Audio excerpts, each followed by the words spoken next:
Domingo Escobar. Padre, bienvenido. Gracias, Ramsés. Padre, vamos a conocer un tanto de su historia. Vamos a darle a conocer al televidente, pues parte de lo que fue y lo que es el padre Domingo Escobar. Pero yo quiero iniciar con usted, primero que todo, conociendo, ¿no?, lo que fue la infancia del padre Domingo Escobar. Pero antes, ¿cuántos años tiene? Muy bien. Yo ahorita tengo 69 años. Aparento más, pero tengo 69, sí. A ver, yo nací en una comunidad que se llama La Colorada de los Santos, pertenece ahí al distrito de Los Santos. Es una comunidad que es el último reducto, el último campito del distrito de Los Santos, porque ya después empieza el distrito de Macaracas por un extremo, y por el otro está pues la provincia de Herrera, ¿no? Soy pues ahí parte de una familia de 13 hermanos, de los cuales 4 murieron cuando yo estaba pequeño. Yo soy mellizo, mi compañero también murió. Una familia que vivió en situación de extrema pobreza, con unos padres pues tremendamente luchadores allí. Mi mamá, pues una mujer excepcional, tuvo 4 partos mellizos. Los 3 últimos partos de mi mamá fueron mellizos sucesivos, ¿no? Crecimos ahí, pues, como digo, pues en esta situación pues, de extrema pobreza. Mi papá pues se dedicó ahí a la labranza de la tierra y a la carpintería. Papá era carpintero y también pues se dedicó a la albañilería, era maestro de obra, ¿no?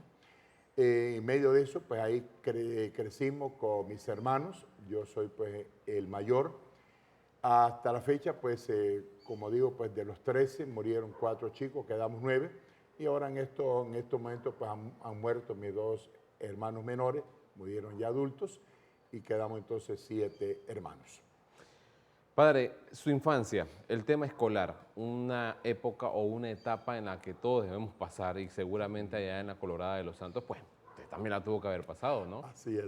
Sí, bueno, nosotros pues hicimos nuestros estudios primarios ahí en la escuela primaria de la Colorada de los Santos, una escuela que había sido fundada en 1912, y ahí entonces hicimos pues nuestros seis grados de escuela primaria. No había kinder, no había pre-kinder, no había nada de eso que se tiene pues ahora, sino que uno iba directamente pues a primer grado. Pues me fue bien, yo pues me gradué ahí pues con puesto de honor cuando terminamos sexto grado, pero en nuestra época no nos daban nada por eso, no había beca, no me dieron pues, ni un confite por eso, ¿no? Por haberme graduado con puesto de honor, pero sí terminamos pues allí en esta comunidad, pero lamentablemente pues no pudimos pues, continuar la secundaria. Mi papá pues a duras penas me pudo costear solamente 2 años, primer y segundo año de secundaria. El primer año lo hice pues en el colegio José Daniel Crespo de Chitré y el segundo año lo hice en el incipiente Instituto Coronel II de Villarreal de la Villa de los Santos. Padre, su infancia, ¿qué es lo que más usted recuerda de su infancia? ¿Se portaba bien, se portaba mal? ¿Le gustaba? ¿Qué era lo que comía? ¿Qué era lo que hacía usted en su infancia? Bueno, yo creo que como buen niño, pues travieso, malcriado, rebelde con mis papás, etcétera. Recuerdo, por ejemplo, cerca, papá pues tenía una finca en la ribera del río La Villa, entonces para nosotros era pues realmente una delicia, sobre todo los veranos, ir pues allá a bañarnos al río. Mi abuelo paterno tenía una molienda, entonces nosotros los veranos íbamos pues para allá también, pues allá a estar ahí en lo de la molienda, comiendo miel recién sacada de la paila, tomando guarapo, etcétera, ¿no? Cogiendo camarones en el río, todo eso, ¿no?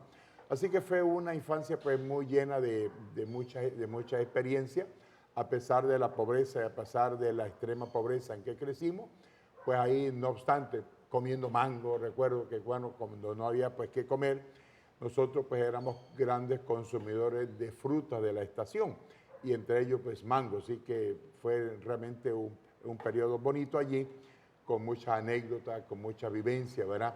Pero también, como digo, tal vez hoy uno mira para atrás y tal vez le gustaría que algunas cosas de nuestra infancia no hubieran pasado, travesura, malcriadez con los papás, etcétera, ¿no?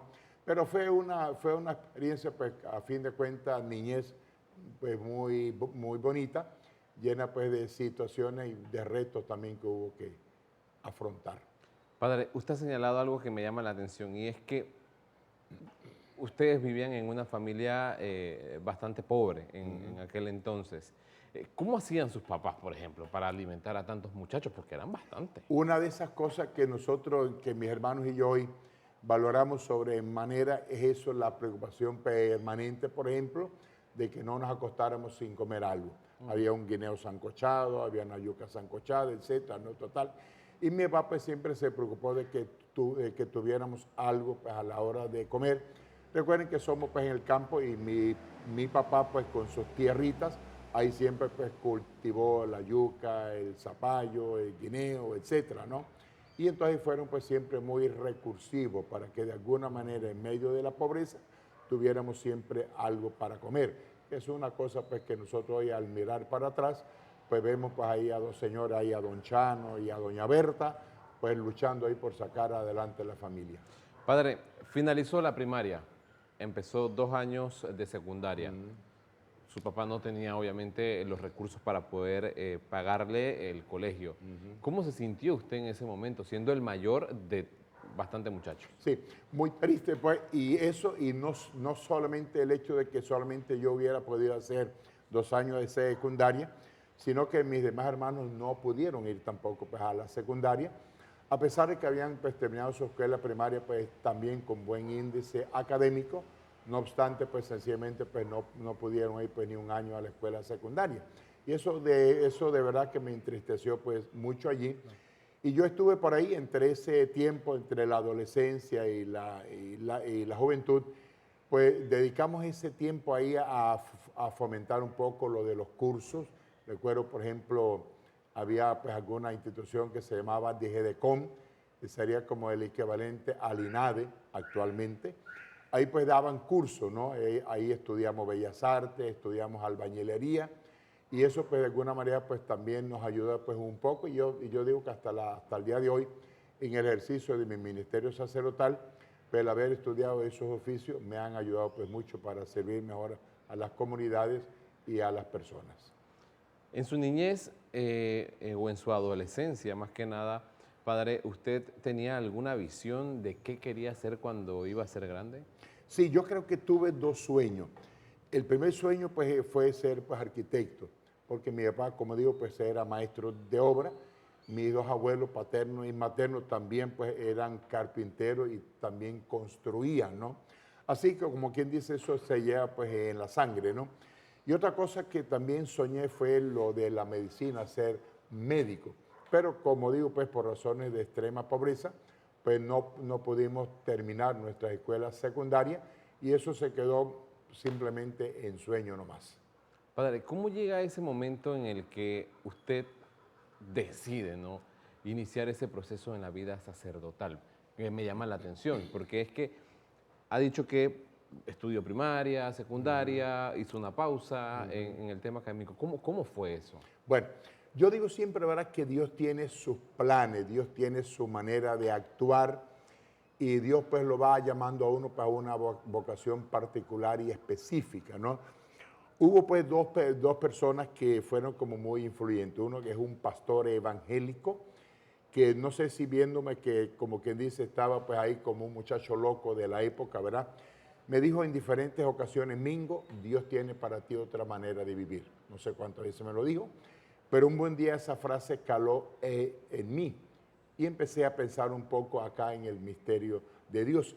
Y por otra parte, una señora a quien mi mamá le iba a limpiar la casa, le ayudaba, y a su vez pues, ella le daba algunas cosas, comida seca, ropa de segundo uso, etc. Esa señora en alguna ocasión le preguntó a mi mamá por mí, a lo que mi mamá contestó diciéndole: Mingo quedó en casa cuidando a su hermano más pequeño. Y la señora le dice a mi mamá: señora Berta, yo me he quedado viendo a Mingo y Mingo sirve para sacerdote. A lo que mi mamá, dicho por ella, le contestó: con lo demonio que es Mingo, ¿qué va a servir para sacerdote?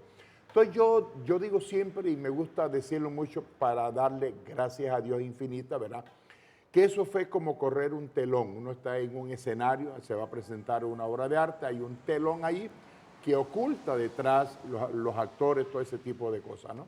Entonces yo digo que cuando esta señora le hizo ese comentario un poco ingenuo, inocente a mi mamá, Eso significó para mí como correr un telón y dije, eso es lo que yo quiero ser, ¿ves? Yo quiero ser sacerdote. Tengan pues la plena seguridad que yo no tenía siquiera, yo creo, ni remoto la idea de ser sacerdote, pero la idea de pensar en ser sacerdote, eso me gustó. Cuando uno va al seminario, en el seminario te ponen a buscar lo que se llaman los signos vitales de tu vocación. ¿Por qué quieres tú ser sacerdote? ¿Por qué? ¿Cuál es la motivación? ¿Por qué crees tú que Dios te llama, verdad? Cuando empezamos ese ejercicio de buscar, pues, de alguna manera los signos vitales de la vocación, me doy cuenta que ahí estaban. Por ejemplo, a mí me llamó siempre la atención lo de las imágenes, el aspecto religioso, ¿no? Yo veía, no sé, una imagen sola y yo iba, cogía una flor del patio, alguna cosa, y yo lo ponía ahí, ¿no? Yo recuerdo, hice la primera comunión, la hice con el primer jesuita panameño que se llamaba el padre Nicanor Ramos, y a mí esa impresión de la primera comunión me duró meses. Luego hicimos la confirmación cuando tenía 13 años, y el hecho mismo de haber recibido la confirmación, de haber visto al obispo por primera vez, eso también ocasionó en mí una tremenda impresión, que eso me duró meses, ¿no? Yo creo que a más nadie le ocasionó tanta impresión como a mí, tanto la primera comunión como la confirmación, ¿verdad? Y de ahí hoy nosotros en Pastoral Familiar insistimos a los papás que tienen que ayudarle a sus hijos a descubrir su vocación. Yo no tuve, por eso yo llegué hasta los 20 años para poder entonces empezar mis estudios eclesiásticos ahí, pero pudo haber sido antes, si hubiera tenido unos papás cristianos, unos papás atentos, ¿verdad? Claro. Que nos hubieran acompañado a descubrir ese proceso vocacional, pues tenga el plena seguridad que yo hubiera llegado mucho antes, ¿verdad? Pero tuve que esperar hasta los 20 años entonces cuando sentí ese llamado y cuando decidí pues entonces responder pues sí, pues a Dios, ¿no? Le atribuye entonces ese empujón, por decirlo Así así, es. a estas dos A personas. esas dos personas que Dios las puso en mi camino precisamente para que me ayudaran a clarificar y a descubrir a lo que Dios me llamaba de una manera particular. Cuando su mamá le cuenta a usted lo que dice esta señora y lo que ya usted había escuchado de este pastor evangélico, obviamente usted como persona pues le siembran una semilla ahí y usted decide decirle a su papá, bueno, yo quiero ser sacerdote. ¿Qué le dicen sus papás? Bueno, ustedes saben que las mamás siempre apoyan a sus hijos. Mamá, pues estoy seguro que no tenía pues la más mínima idea de que pudiera significar eso para mí, etcétera, ¿verdad? Mamá pues siempre me apoyó. Para mi papá eso fue una excentricidad, fue una locura. Y varias veces me llegó a decir, te has vuelto loco, pero no es precisamente loco. Recuerden, mi papá era un hombre mujeriego, etcétera, etcétera. Entonces, lógicamente, pues el hecho de que su hijo mayor quiera ser sacerdote, cuando los sacerdotes no se casan, ajá, algo raro debe haber ahí, según mi papá, ¿verdad? Entonces me preguntaba con mucha sutileza, ¿no? ¿Te has vuelto loco? Me dijo pues en diferentes ocasiones, ¿verdad? Sin embargo, pues yo tenía pues claro, y eso incluso el hecho mismo, ¿no? De pensar en eso, de verdad que me produció una inmensa alegría. Hubo voces que dijeron que no recuerdo, había un tío, un cuñado de mi papá, un tío político, cuñado de mi papá, que era un tipo muy pensante, muy inteligente, etc., un hombre de campo, pero con mucha habilidad mental. Me dijo siempre, pues no se ilusione, eso no puede ser. Y daba dos razones válidas. Una, dice, mire la pobreza en que viven sus papás. Para ser sacerdote hay que estudiar mucho y hay que gastar mucha plata en eso, cosa que su papá no tiene. Y en segundo lugar, usted es tartamudo. Los sacerdotes no son gagos. Los sacerdotes hablan de una manera florida, hablan de una manera fluida, y usted es tartamudo, no lo entendemos ni siquiera a la mitad. Hoy pues trato de disimularlo, pero cuando tenía esa edad, pues yo ciertamente, yo no sé, me tuve ese problema con eso, con lo de la tartamudez, pues hasta el día de hoy, ¿no? Ya se dieron cuenta. Entonces mi tío político decía eso, uno por la pobreza de mi papá, porque crecimos en ese ambiente de extrema pobreza, y segundo decía mi tío, pues que al ser tartamudo, ¿cómo iba a ser sacerdote yo, verdad? Eso quiere decir, padre, que la familia en sí se reunió Sí. y dijo, es que Es Domingo que, quiere ser... sí, eso es que era como impensable, pues eso no, es que nadie había salido en esa comunidad con esa locura, entre comillas, como diría el apóstol Pablo, ¿no? Y hasta el día de hoy, pues nadie más ha salido de sacerdote de allí, solamente yo, ¿verdad? Entonces, claro que estamos hablando pues de 40 y pico de años atrás, ¿verdad? ¿Sí? Claro. Entonces, lógicamente que pues en esa época el sacerdote, tal vez había como otra visión del sacerdote. El sacerdote era una persona tan especial. Y una cosa que mi tío decía también es que los sacerdotes venían de España, porque siempre habíamos tenido sacerdotes españoles, ¿verdad? Entonces, pues, ¿cómo va a ser un sacerdote panameño? Y un hermano de mi papá, el hermano mayor de mi papá, me decía un día, cómo vas a ser sacerdote? Conociendo yo todas las diabluras tuyas, ¿verdad? Y varias veces me dijo, hasta que tuve que decirle un día a mi tío, lleguemos a un buen acuerdo. Si usted de ahora en adelante me sigue viendo en las andanzas que usted señala y en las diabluras en que yo he estado, ¿verdad? Si usted de ahora en adelante me sigue viendo en esa diablura, yo le acepto su reclamo. Con el padre Domingo Escobar. Él nos ha comentado parte de su infancia, también cómo fue ese proceso educativo allá en la provincia de Los Santos. Además, nos ha comentado que dos personas influyeron mucho para dar ese paso a lo que era la vida sacerdotal. Padre, usted hablaba que cuando estas dos personas llegan a su vida, se abre el telón y ese telón tenía pues lo que está viviendo actualmente. ¿Qué ocurrió en ese momento, padre? A ver, no fue fácil porque pasaron pues muchas cosas, ¿no? Yo quería ser sacerdote, como digo, pero no sé qué significaría para mí en ese momento ser sacerdote, pero me ilusionaba el hecho de la idea del sacerdocio, ¿verdad? Entonces, yo había ido a Chitré, ahí a hablar con el obispo de la época, fallecido ya, que en paz descanse, y el obispo en ese momento, estamos hablando de 1973, el obispo me dijo ya con casi 20 años, me dijo de una manera tajante, que a esa edad y sin haber hecho la secundaria, ya no había seminario en el mundo que me pudiera aceptar. Porque a esa edad ya uno debe estar cursando estudios en el seminario mayor a nivel universitario, porque ya ha terminado su secundaria, todo eso, ¿verdad? Yo recuerdo que esa noche yo llegué a la casa, pues, yo creo que ha sido el único momento, digo yo, en que he lamentado ser pobre. Yo no había terminado mis estudios secundarios precisamente por la situación de pobreza en que había vivido pues siempre, ¿verdad? ¿Sí? Entonces yo recuerdo que esa noche pues yo lloré realmente amargamente y lamenté el hecho de haber crecido en un hogar pobre, precisamente porque eso pues me había limitado, ¿verdad? Recuerdo que en la fiesta de San Agustín del año 1973, a la hora de la Eucaristía, San Agustín, uno de los patronos de ahí del distrito de Los Santos, tiene dos, San Atanasio y San Agustín, el padre conde, que en paz descanse, presentó a un muchacho. Dijo, este es Agapito Calderón, es seminarista, es decir, estudia para sacerdote. Y esa acotación, pues para mí fue luminosa. Si hubiera dicho simplemente es seminarista, yo me hubiera quedado en el aire, ¿no? Pero inmediatamente dijo, es decir, estudia y se prepara para sacerdote. Así que yo no le perdí la vista. Donde llegó y en un momento dado lo abordé y le dije pues que yo quería entrar al seminario, pero que el obispo me había dicho pues que ya no podía, porque a esa edad mía ya no había seminario en el mundo. ¿Al padre o al seminarista? Al seminarista le conté lo que el obispo me había dicho, ¿no? El seminarista me dijo, pues no, eso no es cierto, yo voy a presentar su caso en Panamá. Y así fue. Entonces, en enero del 74, llegó allá el que recién falleció ahorita, el padre Arnulfo Zarzavilla. Llegó una tarde vestido de negro, con un maletín total. Llegó buscando a Domingo Escobar, soy yo. Yo vengo de parte del Seminario Mayor. Hay interés en conocer el caso suyo. Entonces, bueno, yo me vine con Arnulfo dos días después acá a Panamá, que era la primera vez, por cierto, que venía a la ciudad de Panamá. Entonces ya ahí empezamos los trámites, me atendió Monseñor Magrat, etcétera, etcétera. Eso fue realmente pues una etapa muy bonita también.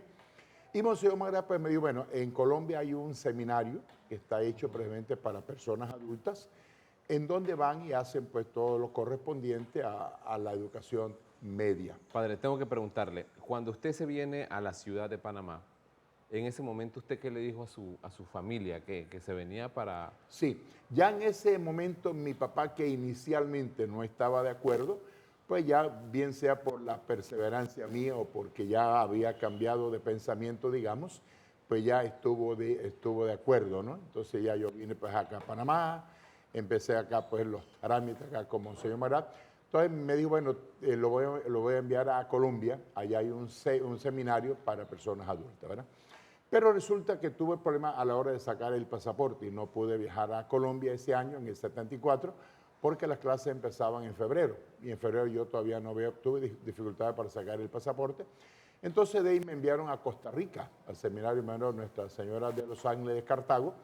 Y ahí entonces tuve 5 años ahí haciendo pues, mi seminario menor, que no es otra cosa que la escuela secundaria para entonces entrar al seminario mayor. ¿Qué edad tenía el padre Domingo en ese momento cuando fue a Costa Rica? En ese momento tenía 20 años. Y 20 años. una vez finalizado ese proceso en el seminario menor, obviamente ya podía entrar entonces al seminario mayor. Exacto. Pasamos entonces de Costa Rica, pues me trasladaron acá a Panamá y fui entonces al seminario San José, seminario mayor San José de Panamá. Tuve en primera instancia una gran dificultad porque empezando mi primer año de seminario mayor, mi papá cae enfermo. Papá sale inválido del hospital, sale en silla de ruedas. Él era el sustento familiar. Como le dije, pues yo soy el mayor, ¿verdad? Papá en ese momento pues tenía su tallercito de banistería, que era el modus vivendi de la familia, ¿no? Entonces me tocó salir del seminario, terminando el primer semestre apenas del seminario mayor. Me tocó salir entonces para ir a atender esta situación pues muy puntual de la familia, que no había pues alguien que mantuviera la familia. Entonces yo tuve 2 años fuera del seminario mayor. Regreso después de 2 años para continuar mis estudios aquí en el seminario mayor. Y al concluir pues la etapa primera, que es la etapa de filosofía, pues me botaron del seminario. ¿Por qué lo votaron? Por buena gente no sería, Rancés. Por buena gente no sería, ¿verdad? No me entiendes. El seminario dijo, ¿verdad?, que tenía 3 fallas o 3 problemas o 3 defectos. Uno, si mal no recuerdo, uno era que era contestatario. Segundo, que tenía reservas frente a la autoridad. Sí, entonces, eso, ¿no? Entonces, no sé realmente qué significaba todo eso, pero esas fueron las razones que me dieron. Era contestatario, era rebelde y tenía reservas frente a la autoridad. Y yo creo que la razón es hasta entendible perfectamente porque tú estudias filosofía y pues uno aprende, como quien dice, a no tragarse las cosas enteras. La filosofía te lleva a cuestionar las cosas, las causas primeras, las causas últimas, etcétera, ¿no? Y uno pues queda con esa, qué sé yo, con esa costumbre, con esa manera de ser, de que uno siempre pregunta por las razones de las cosas, ¿verdad? Entonces, tal vez el hecho mismo, ¿verdad?, de que no, qué sé yo, fuera como quien dice preguntón, tal vez, ¿no? Claro. Y entonces querer saber, en fin. Entonces, eso pues sí ocasionó pues un mal ambiente allí y al final pues entonces me despidieron del seminario mayor. ¿Qué ocurre en ese tiempo cuando es expulsado, padre? ¿A qué se dedicó usted? Fue momentos muy difíciles, ¿no? Uno, que cuando regreso allá a La Colorada, mi pueblo natal, mi mamá lloró como un mes, ¿no? Porque a fin de cuentas su hijito mayor, que iba a ser sacerdote, pues ahora ya no va a ser sacerdote, ¿verdad? Y fue muy simpático porque la gente allí, usted sabe, con este sentido religioso, etcétera, ¿no? Veían pues ahí al Mingo, el hijo de Chano y Berta, que iba a ser sacerdote, etcétera, qué sé yo, total. Hasta ese momento, pues siempre sobraron invitaciones, que sea un sancocho por acá, que sea comer una changa de maíz nuevo, a tomarnos un café, a charlar, etcétera. De alguna manera, pues era como un cierto personaje en el pueblo, ¿verdad? Una vez que me botan del seminario, ¿verdad? Hay un filósofo, se llama Jean-Paul Sartre, él hablaba, ¿verdad?, de cuando se es abortado a la orilla del camino. Todo el mundo pasa y nadie te vuelve a ver. Entonces yo en ese tiempo me sentía pues ahí, como dijo el filósofo francés, abortado ahí a la orilla del camino. Ya nadie más me volvió a invitar, ya se acabaron los sancochitos, se acabaron las visitas, se acabaron ya. pasé a ser, como quien dice, un simple coloradeño más, donde ya no había pues ningún tipo de consideración, porque ya pues el encanto era que iba a ser sacerdote, pero como ya no iba a ser sacerdote, total, ¿no? Yo tuve 5 años fuera. 5 años fuera. En esos 5 años pasaron pues muchas cosas, ¿no? Por ejemplo, tuve que venir a trabajar acá a Panamá, pues seguí trabajando también un tiempo ahí en el taller de mi papá. Recuerden que ya papá está en silla de ruedas, ya no trabaja, en fin, total. Entonces ahí con mis hermanos que ya habían crecido un poco más, entonces pues nos dedicamos a esa tarea de la ebanistería, diseño y confección de muebles, que de hecho pues me apasiona y hasta el día de hoy lo hago. Es decir, que en ese lapso usted aprende o refuerza el tema de la ebanistería. Exactamente, sí, reforzamos eso y bueno, nos hicimos cargo. Incluso vine a trabajar acá a una empresa privada acá a Panamá con la finalidad pues de apoyar un poco la economía de la casa de mi papá y con mis hermanos. En ese tiempo, después que ya su mamá había llorado un mes, como dice usted, padre, ¿qué ella le decía? Porque pasaron 5 años, estamos Sí. hablando que pasó bastante tiempo. Sí, hay siempre una actitud que, bueno, puede que sea lógica, ¿no? Y es el hecho de que por algo te votaron, seguro que por portarte mal, seguro que esto, aquello, etcétera, ¿no? Pero no, yo recuerdo que, bueno, para mi papá quedó claro que era porque nos habíamos asociado mucho a una profesora, porque es que mientras uno está en el seminario, ¿verdad? Mientras uno no sea sacerdote, uno piensa, bueno, yo puedo brincar, saltar, hacer, deshacer, porque como todavía no soy sacerdote, todavía no hay como una vida celibataria, como quien dice, Claro. en forma y de alguna manera, pues como quien dice, ¿Lo pensó impuesta alguna vez, padre? disciplinariamente, ¿no?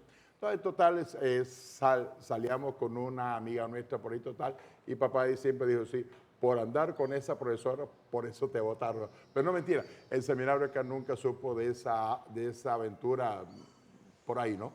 Entonces, fueron 5 años difíciles, realmente duros para mí, con mucho problema, en fin. Pero al cabo de esos 5 años, hay una situación que es muy importante, ¿no? Y es el hecho de tener claro a qué te llama Dios, Claro. a dónde te llama Dios, a dónde sientes tú que te llama el Señor. Y yo realmente pues salí del seminario mayor sumamente resentido. Yo mandé pues para la porra a todo el mundo, total. Yo tuve más de 2 años que no volví a misa más nunca. Porque yo decía, si vuelvo a la misa, si vuelvo a participar de alguna Eucaristía, me voy a volver a ilusionar por algo que ya no se va a dar. Así que yo me constituí como rebelde, digamos, frente a Dios y yo les reclamaba a Dios, porque me parecía a mí que había otra gente peor que yo en el seminario, en cambio esas seguían ahí. Mientras que yo que estaba convencido de que quería ser sacerdote, a mí pues me habían votado. Entonces yo en algún momento le mandé una carta ahí a Monseñor Magrat y Monseñor pues me citó, me dijo, bueno, venga acá a Panamá y hablamos, ¿sí? Monseñor pues pidió los informes del seminario mayor. Hay 2 áreas sensitivas, que es el área doctrinal y el área moral. El seminario nunca pudo decir que yo negaba algunos de los dogmas o tenía crisis de fe frente a los postulados de la iglesia. Ni pudieron decirme tampoco que me habían encontrado en situaciones que rieran con la moral, ¿verdad? Entonces, esas 2 áreas nunca fueron afectadas, ¿verdad? Entonces, Monseñor pues, bueno, me dijo, bueno, yo lo acepto, aquí lo volvemos a aceptar, pero debe regresar al Seminario Mayor de Panamá. Eso debe, es decir, para poder que la gente también entienda, padre. Luego de esa carta, usted conversa con Monseñor Monseñor Magra, que y en paz ahí descanse. entonces usted nuevamente ingresa al seminario. Exacto. ¿Qué pasó en ese tiempo? Bueno, cuando voy al Seminario Mayor, que Monseñor me pidió que fuera a hablar ahí con el nuevo rector, ya había un rector, no era el que me había votado, sino otro, ¿verdad? Pero como ahí estaban los expedientes, ¿verdad? Entonces el nuevo rector me dijo, bueno, yo no me atrevo a recibirlo acá, porque usted ha sido rebelde, contestatario, reserva frente a la autoridad, y yo de verdad que nosotros no queremos recibir a alguien ahí, así. Además de que la iglesia de sacerdotes problemáticos tiene muchos. ¿Para qué arriesgarnos a tener otros sacerdotes problemáticos más? Pero bueno, de todas maneras lo que podemos hacer, dijo el rector, es darle una carta de presentación para que usted vaya a otro seminario, pero aquí en el seminario de Panamá no puede ser. Bueno, está bien. Yo todavía, bueno, recuerdo que le dije, padre, me parece deshonesto, porque si yo soy un problema para el seminario de Panamá, lo habré de ser en cualquier otro seminario a donde yo vaya, y me parece deshonesto que un problema de acá lo trasladen para él. El padre me dijo, bueno, tómelo o déjelo. Digo, no, yo lo voy a tomar. Padre, vamos a hacer una... Escobar, padre, hemos quedado en una parte bastante interesante y es cuando ya usted básicamente nuevamente se reintegra al seminario. ¿Qué ocurre luego de esto? Sí, una vez pues que ya el seminario de Panamá dijo que no me podía recibir, entonces le comunicamos eso pues a Monseñor Magrati, entonces él buscó pues otra alternativa, era de ir pues entonces al seminario de Cristo Sacerdote en Medellín, Colombia, que era un seminario pues que estaba concebido para personas adultas, ¿no? Entonces ahí terminé entonces mis 4 años de teología, me fue pues muy bien, no tuve dificultades ahí.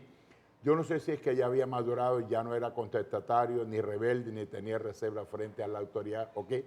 Lo cierto es que me fue pues muy bien, era un seminario pues muy grande, como unos más de 300 personas, entre filósofos y teólogos, y terminamos allí. Yo de todas maneras, yo cuando me fui para Colombia, yo pues no le dije a mi familia que iba nuevamente pues a intentar ser sacerdote. Porque como digo, mi mamá pues había sufrido mucho ese hecho de que ya yo no iba a ser sacerdote. Entonces yo le dije pues que iba a estudiar una carrera civil allá a Colombia. Así que yo me fui para Colombia ahí. Y ya cuando teníamos todo listo para el diaconado, entonces yo le mandé una carta a mi papá. Recuerden que todavía no hay celular, no hay chat, no hay ese tipo de cosas, ¿no? Entonces yo le mandé pues una carta ahí a mi papá explicándole todo lo que había pasado y la fecha de ordenación y dónde iba a ser. Yo recibí el diaconado en la parroquia de San Atanasio de los Santos, porque son 2 momentos, ¿no? El diaconado y el presbiterado. Y el diaconado, pues yo lo quería hacer allá en Los Santos para compartir algo allá con mi familia, con las comunidades y eso por allá. Y el presbiterado recibirlo aquí pues en la arquidiócesis, en la catedral. Entonces ya yo terminado pues entonces ya los estudios, ya entonces le digo a mi papá, bueno, yo decidí volver nuevamente al sacerdocio, etc.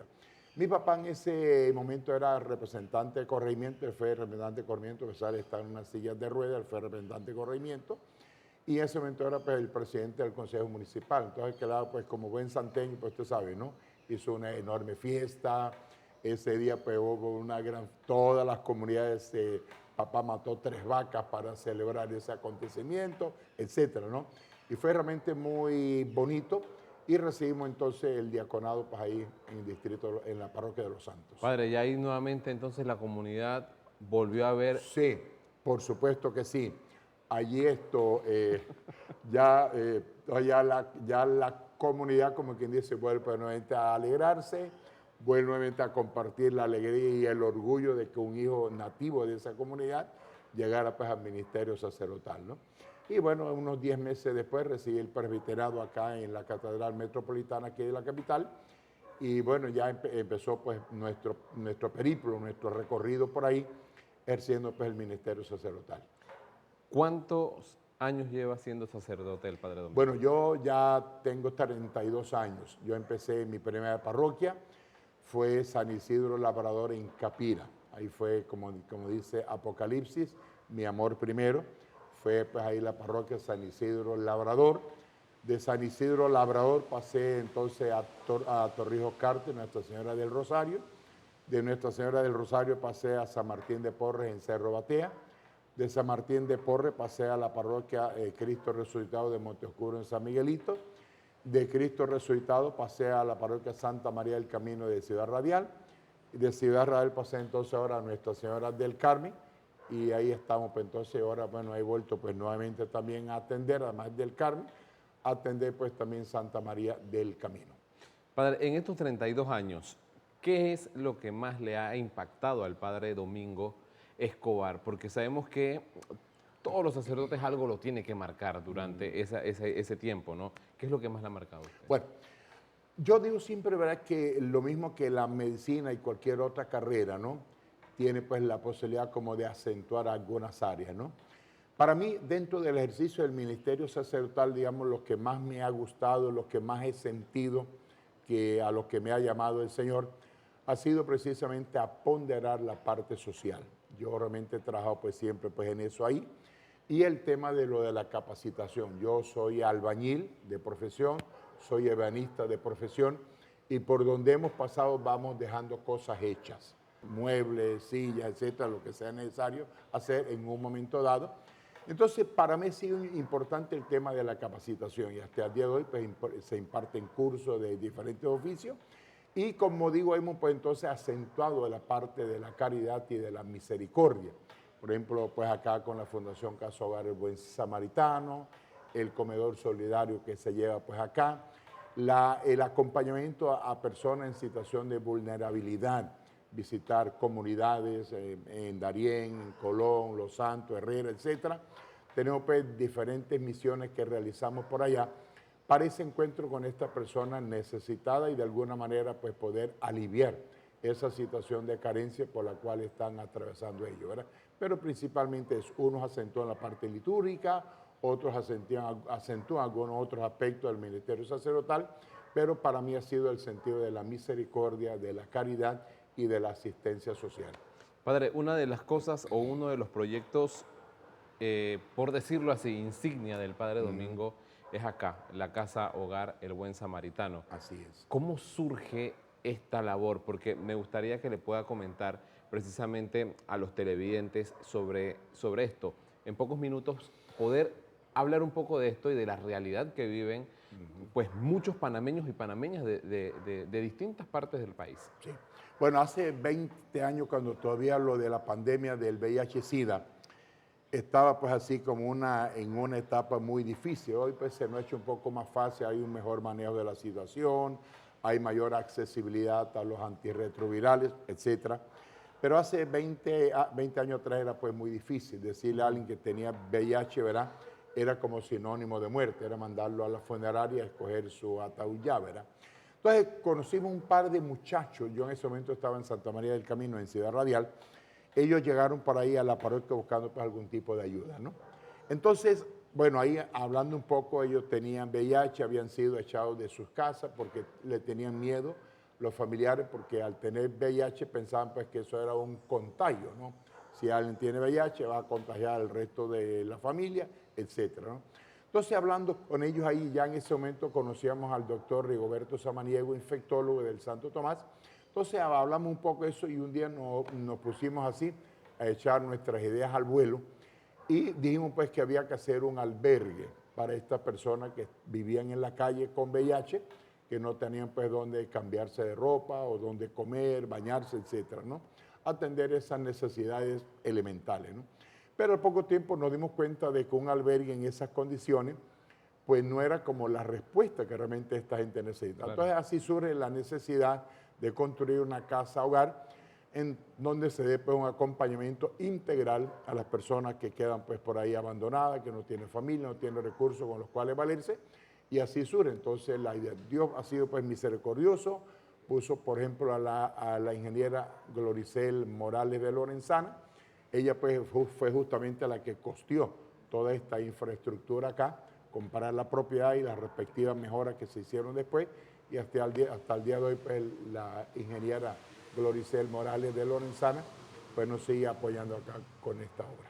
¿En algún momento de su vida usted pensó, padre, que ese reconocimiento que le hacía a su pueblo allá en la Colorada de los Santos, pues lo iba a tener no solo por parte de ese pueblo, sino realmente de todo un país, porque realmente usted es muy admirado por los panameños? Gracias.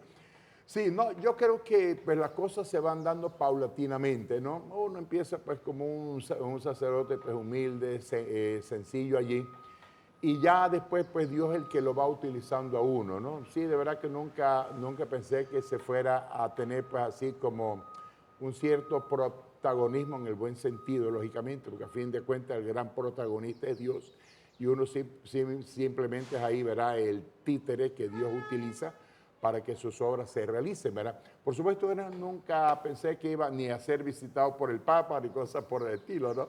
Entonces, por eso digo que hoy, pues, cuando miro para atrás y me doy cuenta, ¿no? Y bueno, el sacerdote siempre tiene, pues, también crisis, es un ser humano, a veces la gente pierde de vista eso, ¿no?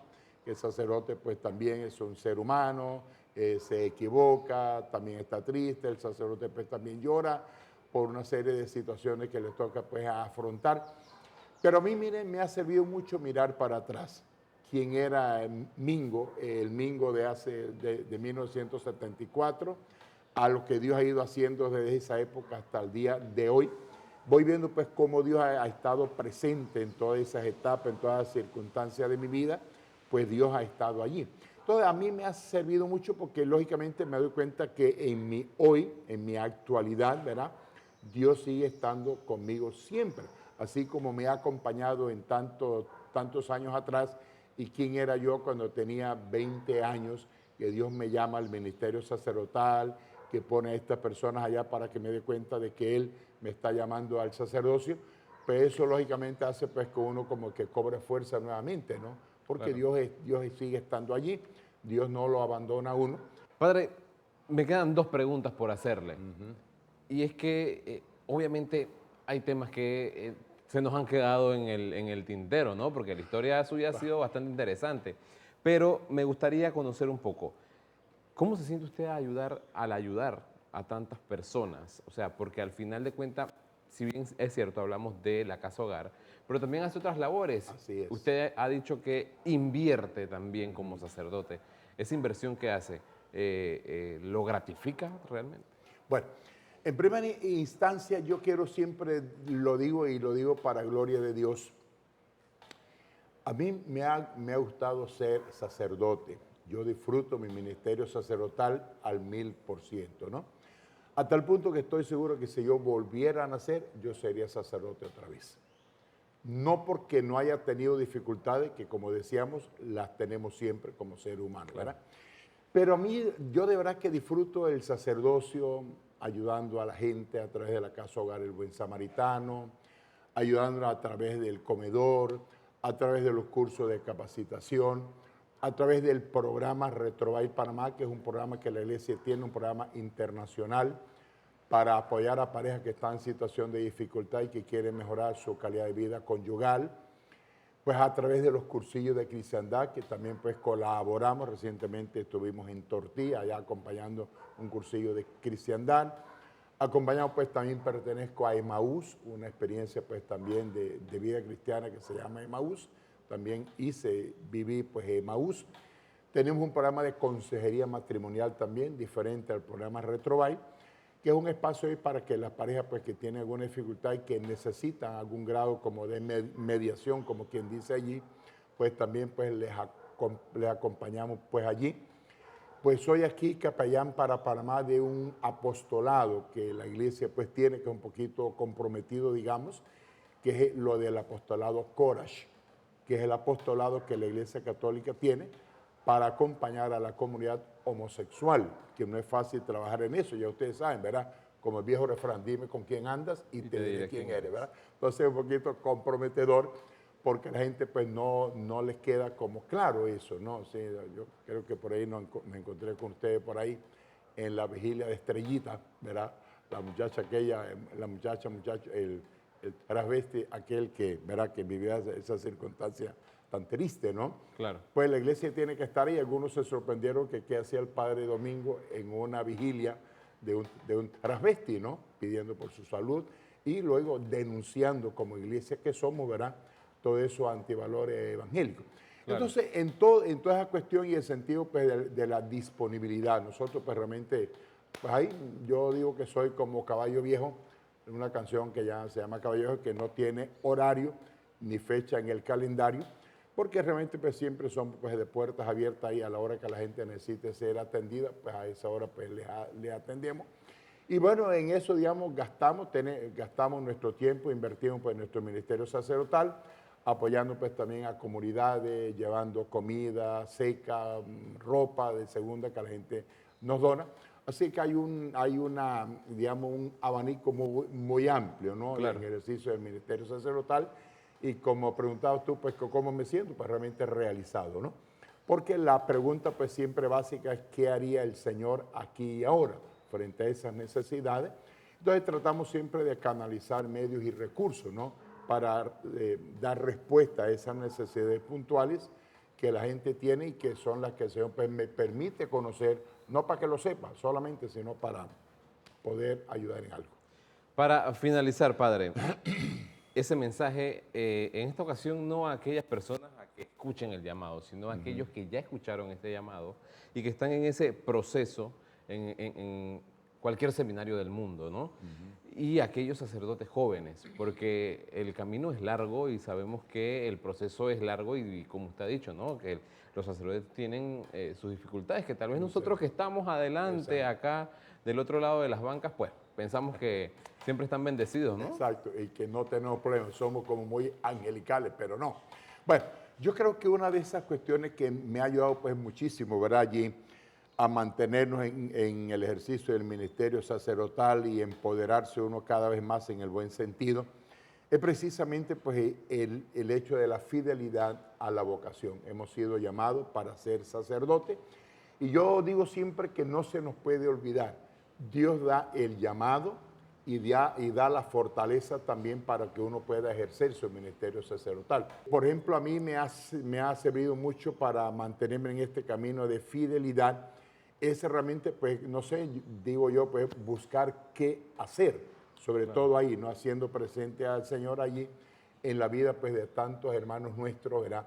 Y sobre todo, pues, darse uno cuenta de cuánto bien ejerce un sacerdote en la comunidad cuando está presente con la gente, cuando les acompaña. A mí me ha servido, pues, mucho estar siempre en la comunidad, que la gente lo vea a uno trabajando allí, como decimos en el interior, lo vean a uno picando por delante, ¿verdad? Si el sacerdote está allí, si uno está ahí como un buen pastor que va delante del rebaño, pues la experiencia mía es que la gente apoya, la gente acuerpa y respalda pues lo que querramos hacer, porque lo ven a uno pues también metido ahí, como quien dice, embarrándose del asunto, ¿no? Pero sí, yo como digo, pues vivo pues muy a satisfacción mi ministerio sacerdotal y estoy seguro que si volvieran a ser, sería sacerdote otra vez. Amigos televidentes, y nos quedamos con esa reflexión hecha por el padre Domingo Escobar.